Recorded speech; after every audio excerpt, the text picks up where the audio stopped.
Hello, everyone. My name is Shama. I'm with Girls and Geese. We are super excited. We are back for yet another fantastic edition of our Ask a Black Belt segment.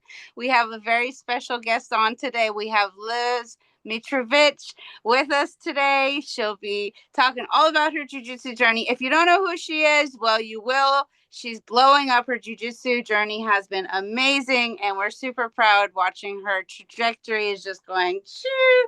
So thank you so much for taking time out of your schedule being with us. We appreciate it.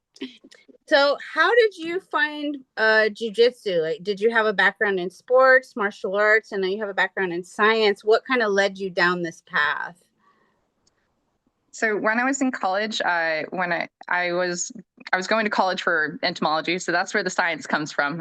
I love bugs, and during that time period, I met one of my friends, and he recommended me to try out a martial art he was doing, which was called Hapkido. And Hapkido is a Korean Japanese martial art, so it has throws and kicks, but its bread and butter is wrist locks and joint manipulations, such as arm bars and all of the fun stuff. And during that journey of going through college, I really fell in love with other martial arts. I just fell in love. Besides science and enjoying martial arts, I really like art. So I like to draw and paint. And what I loved about martial arts was being able to discover instead of using the paintbrushes or pencils, markers, all of that, you get to use your body. And so I just went through, I tried capoeira, I tried karate, and I'm missing one. There was one other one that I tried.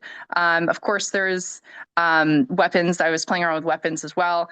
But long story short, I got my black belt in 2013-ish, and I knew I wanted to continue my life down the journey of becoming a martial artist. And one of the senseis at the time, who is incredibly credentialed, he really inspired me to continue following the love that he had to go find other martial arts. And I've always had it in my heart to get my black belt in jiu-jitsu and get my black belt in judo, because the way he taught Hapkido it was much more like a self-defense style martial art, because Hapkido can vary depending on who you have as an instructor.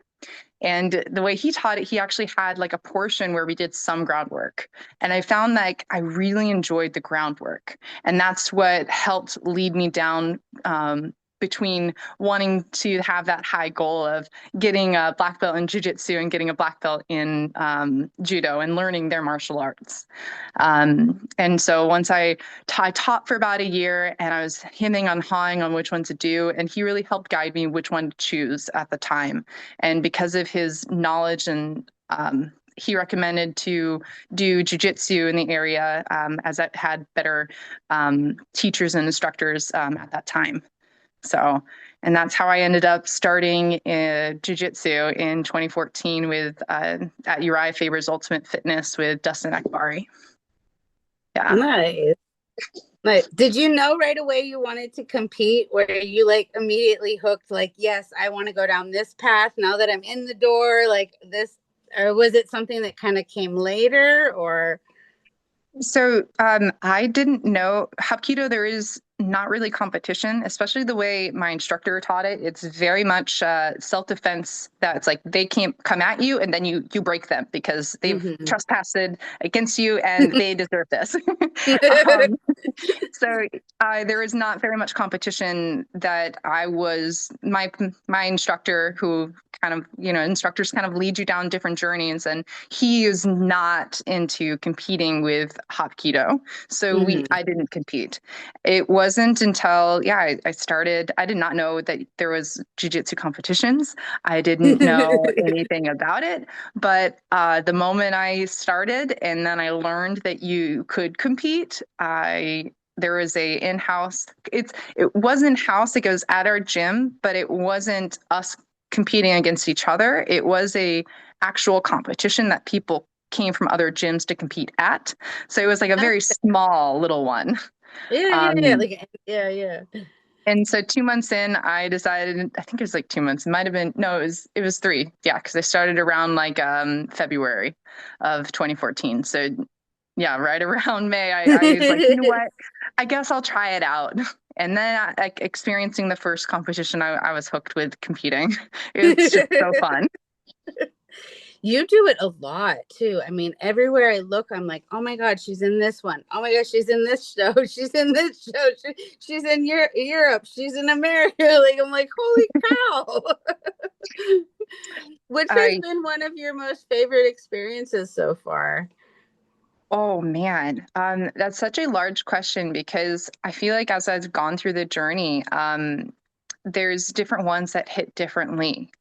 Because my favorite too, like my compete, like is it my favorite because of the growth I've experienced? Is it my favorite because I've had for my performance, or like for favorite for like these are some of the best like I can't sorry like they're just such wonderful people who put this promotion on that like wow, I would compete if they asked me every day. I would compete with them. It's hard to choose. Yeah. Man, help me, Shama. I have to say, and I loved it. The Polaris one was adorable. I absolutely adored what they did. I thought it was fun and it was entertaining and it was cheeky and it was silly and they put together these teams of women that if I had to pick something together, that's who I would pick because I just thought it was so well rounded and you all balanced each other, but you all had this kind of fun, cheeky, like silly, like, hey, we're gonna be like serious, but we're not really serious. It was great, and it was fantastic. And I thought that the team effort was something that was really awesome. So I just from an outsider looking in, I was like, wow, that must have been like a lot of fun. Like it's the ultimate girl jiu-jitsu house if you were to like put it together. That will probably be one of my top favorites. Like I loved competing with all of the ladies because as I started as an adult and I've grown into a master athlete. And one of the things that I took for granted in the beginning of competing was the knowledge and understanding that we both need each other, that we are in this together. We might be competing against each other, but we are not like enemies. We step on these mats together. We train hard, whether it's independent and sometimes competing like friends because there's so little of us, like we'll train together and then we're gonna go compete because at the end of it yeah, we need each other and truly it's just an honor to be able to have that. So like before, you're absolutely right, it was such a phenomenal experience because half of us stayed in the house together, and then there's little cottages out on the other sides. So we would all have breakfast around each other, and then talking with each other, and then okay, the night of the competition, we're serious. We got to compete. We know our job. It's just a job. And then afterwards, just complete, just having fun, celebrating everybody, celebrating the promotion, celebrating the performances. And it was just such a phenomenal experience. And I didn't even talk about how like out of the teams, like team, like North America team, just getting the opportunity to learn more about them. I didn't know half of the ladies. So it was just such a beautiful experience to share so much with them. When you asked me what was my favorite, that one popped into my head because of its uniqueness and adding the team aspect into it. It was one of the coolest experiences because all of us are we have such I'm so sorry. We have such independent like we've had so many matches independently that bringing us together as a team added such a unique layer, because it's like, for example, I was one of the only people on our team who did not win a match. I lost both by points or a decision. And I felt pretty disappointed in myself, but I had to allow myself to let go of that fast, because it's not about me. It's about us and what we can do together. Yeah. So letting go of that and just trying to cheer on and follow their leads. It was such a cool experience. And I really hope that format continues to grow. Yeah. Absolutely. And I think hearing you talk about it is, like, to me, what is the most special part about what women's jiu-jitsu, or just jiu-jitsu in general, right?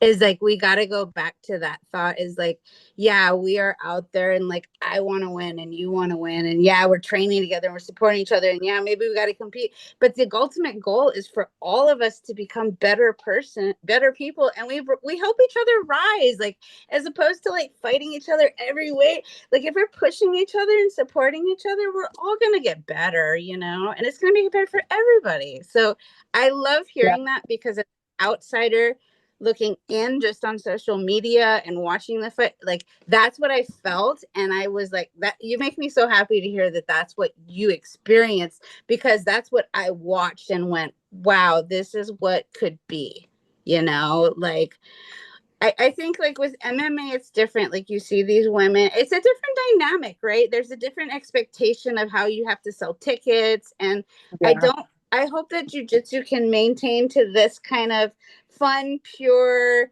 like, background that we come from, where this isn't that serious. Like, at the end of the day, who really cares? Like, it's just, it's for fun, right? And we don't have to be all aggressive and hating each other and having these rivalries, and that just perpetuates things that I don't think we want to bring into jiu-jitsu.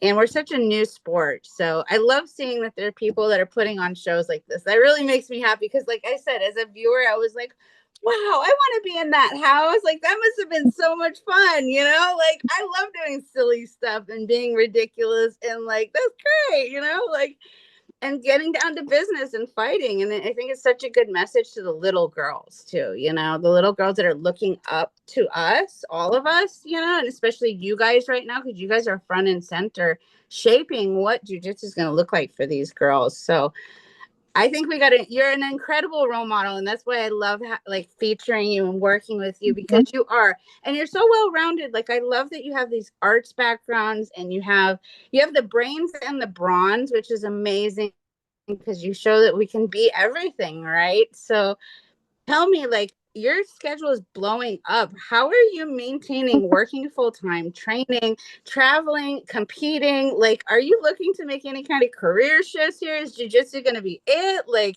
I mean, I can't imagine how you, like, are able to manage all of it. And you're blowing up right now. So I'm curious, what's next? Oh my goodness. Thank you. Honestly, I am looking to shift into jiu-jitsu full time. I think it's time. I've worked full time doing as a scientist, whether it was research scientist or now I work as an environmental scientist for the state of California. But I've worked full time from the start of jiu-jitsu to where I'm at now, and it's starting to become much more of a struggle to maintain. So if anybody out there is listening to this and be like, why does she never respond to my messages? It's not because I'm ghosting you. It's something has to give, and I have to make choices. And unfortunately, social media is the thing that I can't make a choice on anymore. It is a vital part of an athlete to be able to promote themselves and get the opportunities if I want to continue to grow.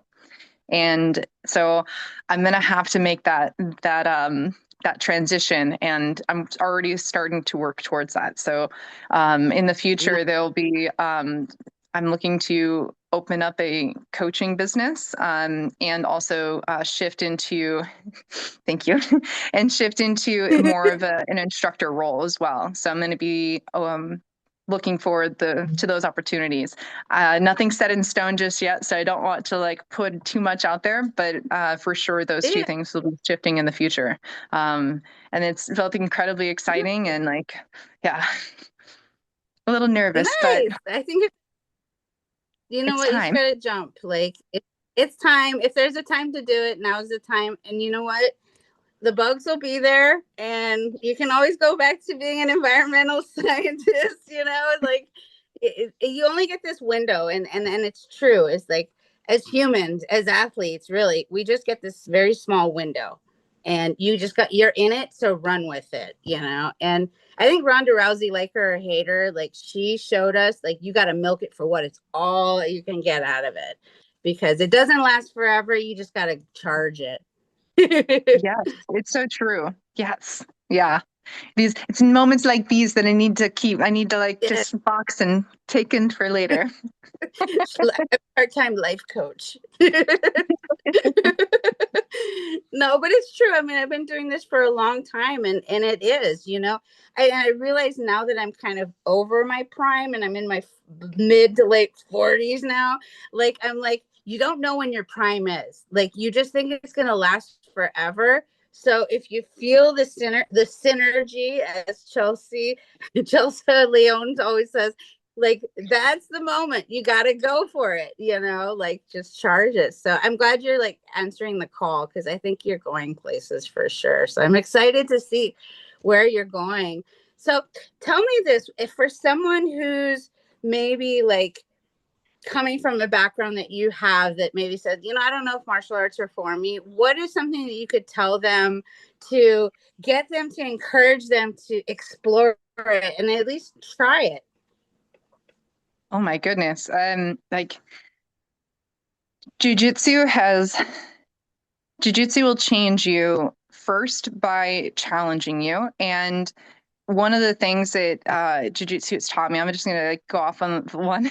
I don't like ice baths. Nobody likes ice baths. They're cold, they're uncomfortable. But one of the beautiful parts that Jiu-Jitsu teaches you is when you're triumphing, like you're experiencing all that discomfort, like you are experiencing like the challenges, daily challenges in your life become slightly easier, because you know when you go into that 5-minute round that it's only 5 minutes and you can persevere through 5 minutes. And then after those 5 minutes, it might go into like a 8-minute round. Okay, it's only 8 minutes and you're going to continue to go through that discomfort, but you're going to survive it.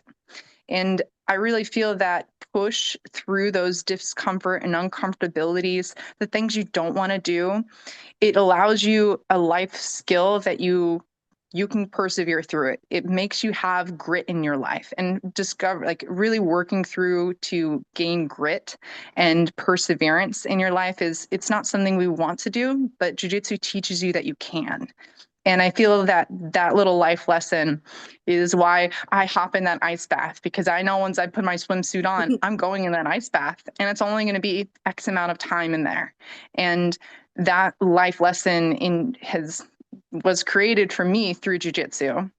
And it's just skills are developed through practice. And by doing Jiu-Jitsu, you're practicing that on a daily basis. And the more you practice something that such as that life skill, whether you recognize it or not, because I did not realize that Jiu-Jitsu did this for me. It's something that like I just kept pushing through. And then one day I just realized, oh, ice baths are not as hard anymore, because I can get through it, and I'm gonna just be in there for this time, and then life is gonna get better once I'm out of it. And I think that yeah, it's that little, when I talk to people, I try to remind them it's those bigger life skills that Jiu-Jitsu is teaching you. You're learning a martial art, but those bigger life skills are things that you never realize you're going to learn. And then I tell them that Jiu-Jitsu is a community that is unlike any other.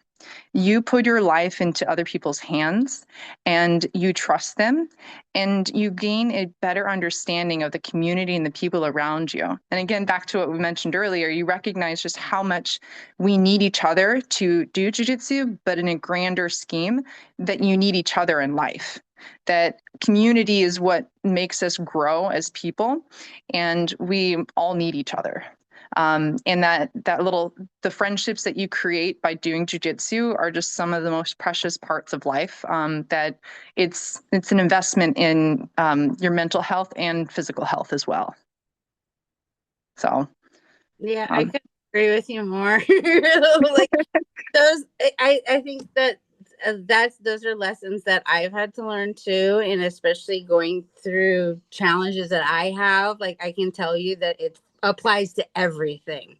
Like whatever challenges you're going through in life, like these lessons are 100% transferable. Like it.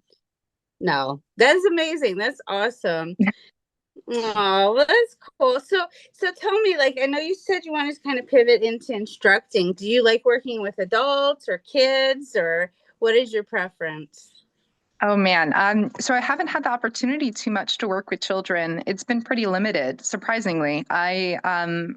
I've assisted with some kids' classes, but I've not led them. I really look forward to that opportunity with being an instructor, because I really think it's going to be incredibly rewarding. And everyone who I know who works with kids says that they're one of the most rewarding parts of jiu-jitsu. So I've mostly worked with adults, but I love instructing. I love teaching and showing and herding people through those difficult parts of jiu-jitsu, and just encouraging them to know, like, you're going to get through this, and it's going to be okay. And then just seeing yeah, this part of moments, those are the most rewarding parts of instructing. Yeah, I just can't wait to have the opportunity to teach kids, though, because that's going to be so much fun.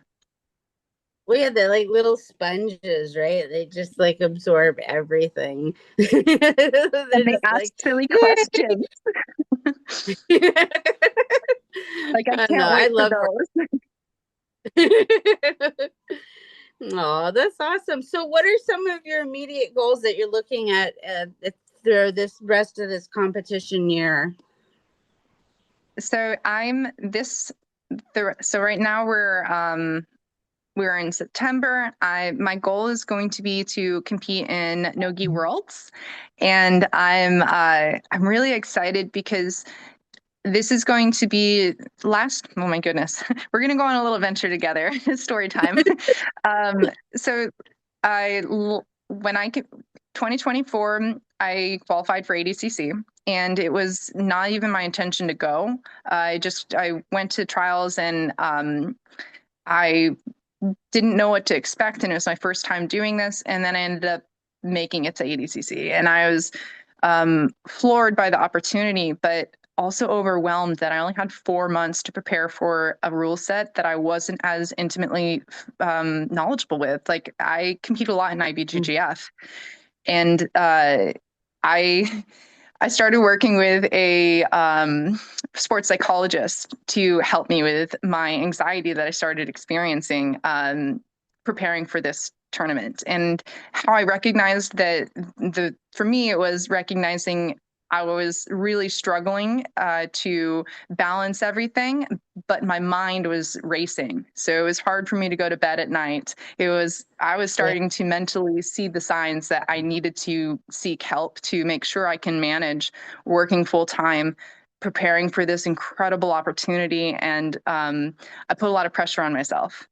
Post ADCC, I didn't handle the loss very well. I was pretty disappointed in myself, and that comes with training for something that only comes around twice a year. It's such a big opportunity that I really thought it was gonna happen for me, and that's okay, because I knew going into it that I can't control the results. I can only control the athlete I bring. And so I set out 3 goals to try to achieve, and I achieved every single one of them. And I was really proud of myself for getting through that camp and the growth that I had as an athlete. But I was still devastated by the loss. So I continued to work with another sports psychologist that was a little bit closer to my home, so that I could see them in person. And working through him, I continue to push through myself. I'm such a high achiever that I'm like, I already had booked all of NoGi season in 2024. And it was really bad because one of my coaches, her name is Sarah McMahon. She's incredible. And she competed in the Olympics in 2004 for wrestling, and she got silver. And she told me that she's like, 2 years is bad. Imagine 4 years of your life you dedicated, that you qualified for this, and you now have 4 years before you can even get to the next one, that you might be past your prime to be even have the opportunity to do. And that really allowed me some perspective. And then her advice was like, don't do any of the NoGi season, rekindle that fire, work, because I got really burnt out. I was so burnt out from pushing so hard and competing almost every month from the previous year, that I continued to push, and my mind and body were just not, I was starting to lose the love of jiu-jitsu. And it's so through working with my sports psychologist and not listening to Sarah's advice, I continue to push.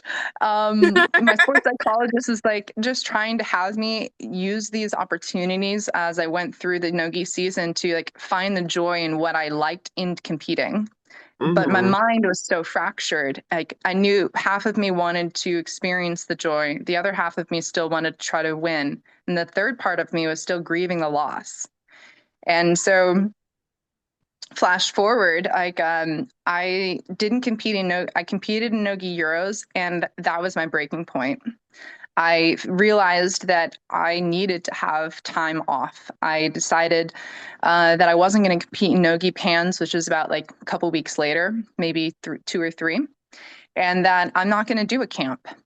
So for NoGi Worlds, because I was still signed up. I just told myself, I'm going to show up to NoGi Worlds on the day of, and if I don't feel like it, I don't have to. Nobody expects me to do this. I'm the only one putting the pressure on to myself. And so when I stepped on those mats that day, I didn't put in a camp. I just I was just going to go in and have fun. I just wanted to focus on the joy of what I was going to do, because I knew regardless of my results, like life is going to continue on. It continued on after ADCC. It's going to continue on whether I win or lose this NoGi Worlds in 2024. So flash forward, I'm still working with my sports psychologist and working through I have pretty bad competition anxiety. I've just learned to cope with it. It never goes away, and that's okay. And one of the beautiful parts is it's working with his name's Dr. Bregman. Working with my sports psychologist, Dr. Bregman, he has helped me perform some of my best. So like this in Worlds 2025 this year, I placed 3rd. I've never podiumed at NoGi Worlds. It's been one of my biggest dreams to become an adult black belt world champion. And this is the first time I've ever stepped foot on the podium. And we use that recipe, which is full of just recognizing the gift for what it is, the opportunities as they are, and that you may never set foot on those mats again. Sorry, I'm getting emotional.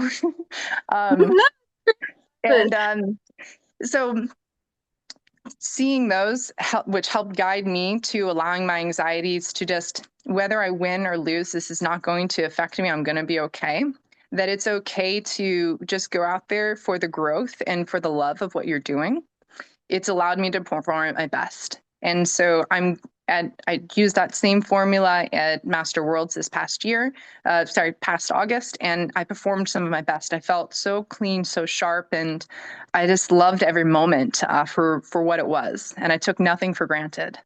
Not my competitors, not my body, not like any moment of what we choose to experience.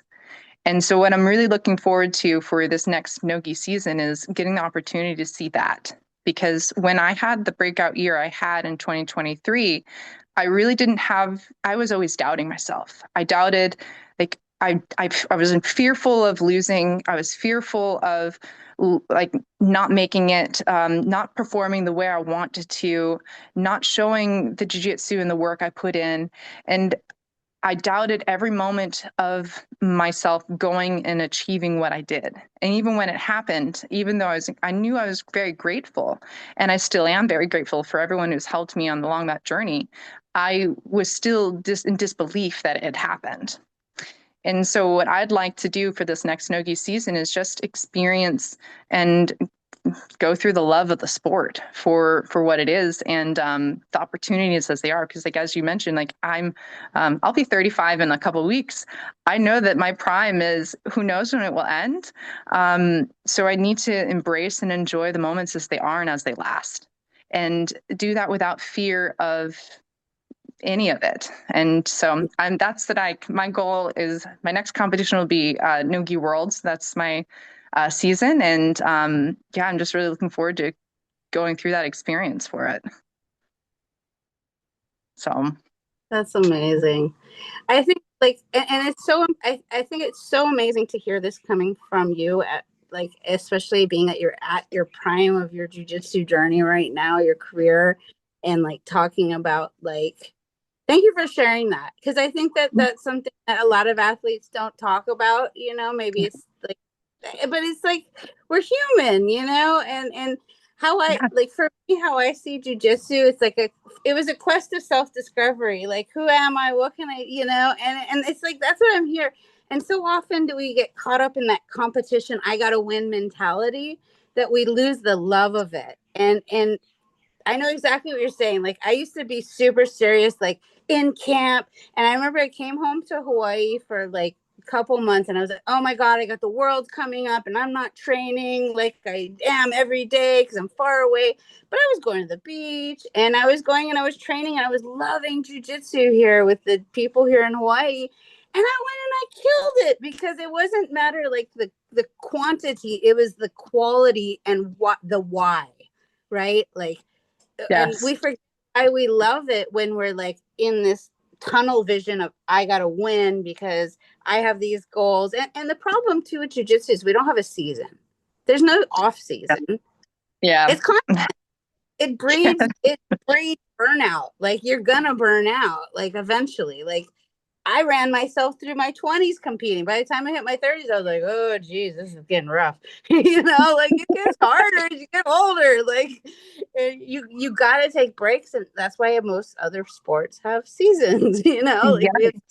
off where you can recoup and kind of reassess and kind of not just keep putting one foot in front of the other constantly, you know? So Yes. thank you for sharing that. That was beautiful. I think it's so important for everybody to hear that. And that resonates with me as well, because it's things that I learned along my journey. And I love that you're learning these same things too. And it's something that everybody can learn, you know, like, you and I are not special in learning these No. things. We're just figuring it out, and we're being open to it and using it as the tool it is to learn these things. So good Yes, job. exactly. Thank you. It's yeah, I learned a lot going through those experiences, and beyond just the, like, I didn't want to disappoint people either of going through this. Like, I think it's important to know that your journey is your own, and it's not for others as well. It's purely for you. And you can't compare it to anything. And I think that's what a lot of No. people like, oh, I started the same time as her and now she's killing it. You know what? Good for her. Good job. You know what? You'll have your time. Like, you just got to do the work and keep going forward. Like, exactly. Like, my life, no two lives are the same, but we're living them. And that's the most important part, you know? So, Yeah, um, and there's so much similarities in people's journeys. Like, yes, we can't compare each other's. We can't compare each other's journeys, but you can pull informations from other people's journeys and hearing their successes or what they struggled with, and use that as a way to help your journey. Your choose between how you'd like to use it as well. absolutely. There was like, I wanted to say something, it's gone. Oh no. That's my bad. Okay. I'm gonna close out with this. If there's been one piece of advice that's really like just stuck with you that you could pass on, what would it be to everybody? I know you get a lot over the years. You've had really a lot great mentors. God, I I mean, I feel like you really touched it. It's like really that like do not the comparison is so true. Like your journey is your own and not to compare your journey with others because when I first started jujitsu, there wasn't a lot of females around me, but because of that, anytime ladies came in, um, like I compared myself and measured myself up to against them, and I saw them as like my yeah, like, not my enemies because I always was trying to encourage the ladies to stay, but I would use them as like, okay, where am I? Where am I? And it isn't really until like I've grown and had time to work through that is like your journey is your own and it will always be your own. And like recognize that like growth is you have like growth mindsets. I'm going to go off on another small tangent. I'm sorry. Growth mindsets. So I when I first started, I was always comparing, and comparison is a thief of joy because it's so true. I was comparing so hard and always trying to measure up against the competitors that I would compete against. And social media was the devil because it very much allowed me to see only the highlights of how those people were. And so I would measure myself up against them. And it wasn't until I started really measuring my own growth, like, okay, I lost this match. I lost it by a submission. The next time I faced them, I only lost it by points. Okay, so that's growth.